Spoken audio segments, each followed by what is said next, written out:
Bonjour et bienvenue dans ce 26e numéro de Méditerranée. Nous allons tout de suite retrouver Jean-François Coustillère qui va nous dire si le rapprochement entre la France et l'Iran est susceptible d'impacter la cohésion politique en Méditerranée.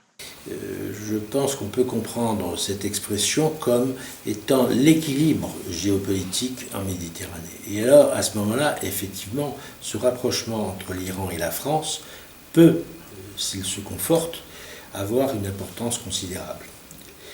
Tout d'abord, un aspect économique. L'Iran, s'il peut retrouver capacité de négociation, de programme avec les nations occidentales et spécifiquement avec la France, deviendra un acteur de poids intéressant pour la France en vue de marchés de différents produits dans lesquels jusqu'à présent, essentiellement notamment les produits d'armement, nous étions tournés vers les pays du Golfe et spécifiquement l'Arabie Saoudite et le Qatar. Donc un nouveau client, ça équilibrera les rapports, ça évitera d'être dans les mains seulement de l'Arabie Saoudite et du Qatar qui achètent une grosse partie de nos productions d'armement, et dans tout ce qui est commercial, il est avantageux d'avoir différents interlocuteurs. Donc sur le plan économique, il est au moins certain que disposer d'un nouveau client qui a des moyens grâce au pétrole constitue un facteur de stabilité. Ce facteur de stabilité, on le retrouve également avec les pays du pourtour méditerranéen, qui, là aussi, vont peut-être trouver des sources de financement pour les aider, pour développer la coopération, etc. Donc je crois que sur le plan économique, ce rapprochement de la France et de l'Iran, ce rapprochement de l'Occident et de l'Iran sur le plan économique, donc, constitue une bonne nouvelle. Il y a une autre partie, c'est la fameuse confrontation traditionnelle sunnite-chiite. Aujourd'hui, il est certain que le fait que l'Iran ait été marginalisé donnait la place libre aux sunnites. Et quand on parle des sunnites, c'est essentiellement l'expansion du wahhabisme par l'Arabie Saoudite et le Qatar, qui disposaient de moyens financiers très importants et qui arrivaient par ces moyens financiers, leur volonté de développer le wahhabisme, à imposer leurs solutions à des pays comme les pays du Maghreb, où on a vu effectivement se développer le wahhabisme aux dépens des rites classiques que sont le malékisme et d'autres. Si l'Iran dispose de plus de moyens financiers et n'est plus mis au banc de la société, il va pouvoir poursuivre sa pénétration telle qu'il l'a commencé en Méditerranée et se rapprocher des pays pour faire valoir les positions chiites en contrebalançant la pénétration sunnite, plus exactement wahhabite. C'est une bonne nouvelle, car le wahhabisme est véritablement une expression très archaïque de la lecture du Coran. En conséquence, il y aura là aussi une autre proposition tout à fait musulmane, même si le mouvement chiite est minoritaire, bien sûr, dans les pays riverains de la Méditerranée. Ça constitue quand même une offre complémentaire de ce qui est aujourd'hui la seule offre sunnite. Je crois que donc ce rapprochement avec l'Iran, que ce soit sur le plan politico-religieux, que ce soit sur le plan économique, constitue un rééquilibrage des relations en Méditerranée et permettra de donner aux pays concernés des capacités de choix qu'aujourd'hui ils n'ont pas. Direction l'Algérie maintenant avec le professeur Abdelnour Benantar, qui est un spécialiste des questions militaires dans ce pays, et auquel nous avons demandé si la chute des cours du pétrole, la paupérisation relative bien sûr, mais la paupérisation de l'Algérie, ne risque pas d'entraîner une sorte d'implosion qui serait particulièrement sensible sur l'ensemble de la Méditerranée. Alors c'est difficile à dire, je n'irai pas jusque-là, mais effectivement ça pose un énorme problème, d'autant plus que d'énormes programmes ont été lancés ces dernières années grâce à la rente pétrolière. Et ces programmes ont certes permis, on va dire, de développer une importante infrastructure, d'avoir une politique de logement assez prononcée. mais en même temps ont rendu le pays très tributaire de la rente pétrolière et la rente, une partie du mois, a servi d'une certaine manière d'acheter la paix civile. Donc on peut s'interroger si dans les mois ou les années à venir, si les autorités politiques ne parviennent pas à satisfaire un certain nombre de demandes sociales, que va devenir de ces mouvements de contestation que l'Algérie connaît depuis des années. D'ailleurs, milliers, plus de 1000, il me semble, plus de 1000 mouvements de contestation par an dans le pays, alors que les recettes du pétrole étaient très importantes. Aujourd'hui, elles sont de plus en plus faibles. Donc la question qui se pose, quels seraient les leviers de réponse politique aux demandes sociales de plus en plus grandissantes dans le pays? Est-ce qu'on ne risque pas d'aller vers un pouvoir militaire encore plus fort que celui qui a sévi jusqu'à présent? Alors c'est très difficile à dire parce que la tendance lourde est plutôt, du moins au plan institutionnel, la tendance lourde est plutôt vers un retrait des militaires de la scène politique. Donc ce n'est pas parce que les militaires ne sont pas là que le pouvoir est faible. On peut très bien imaginer un pouvoir autoritaire très fort qui repose sur des responsables civils, pas forcément sur l'institution militaire.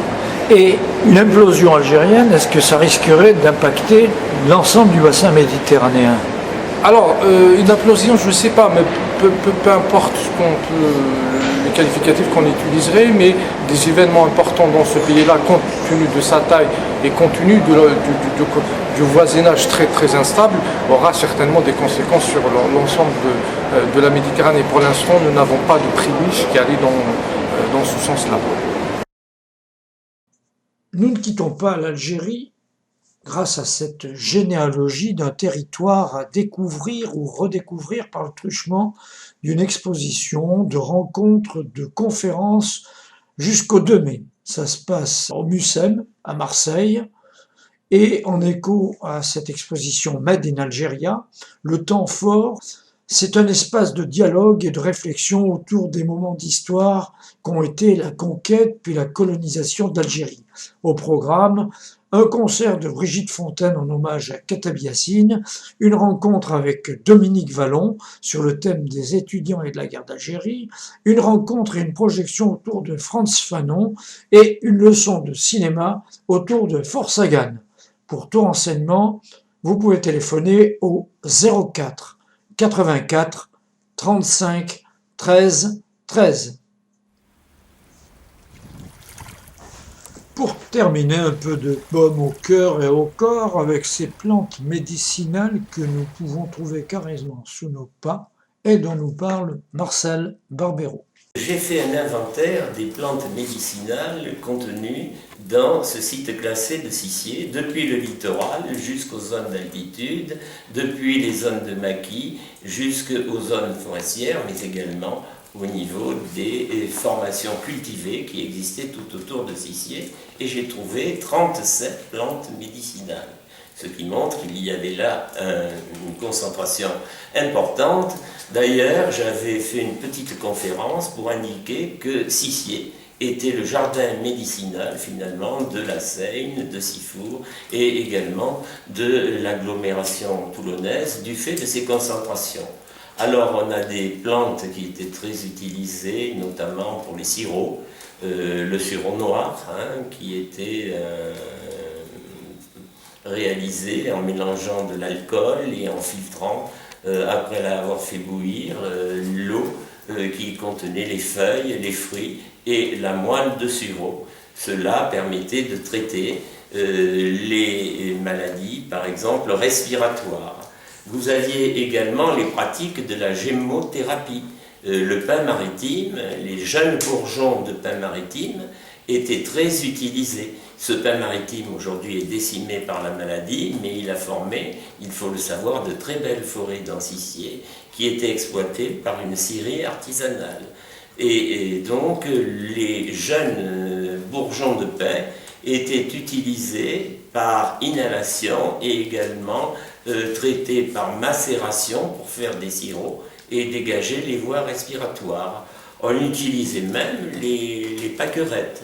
Les pâquerettes étaient très utilisées, leurs fleurs, en décoction pour faire des absorptions qui permettaient de traiter les problèmes intestinaux. Et puis des racines, évidemment, de certaines plantes, comme les racines de salse-pareil, intervenaient pour traiter également les problèmes digestifs.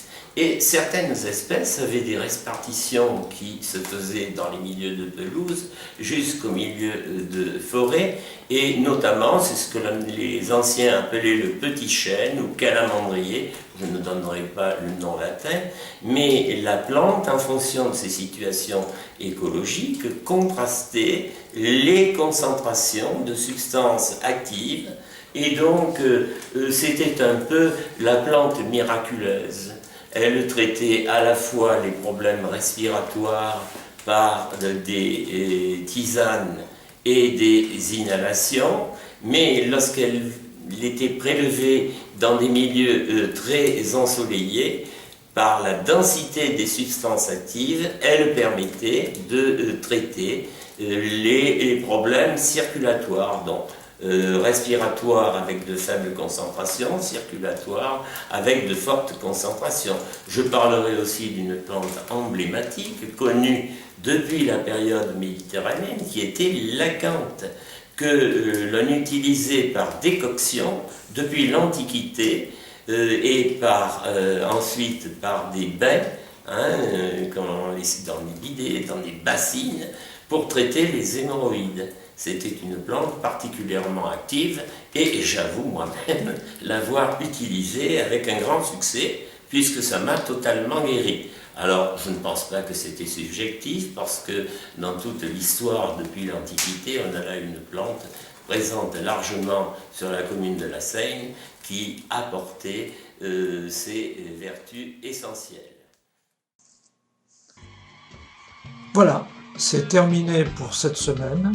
On vous souhaite une bonne semaine et on vous dit à vendredi prochain. Bye bye.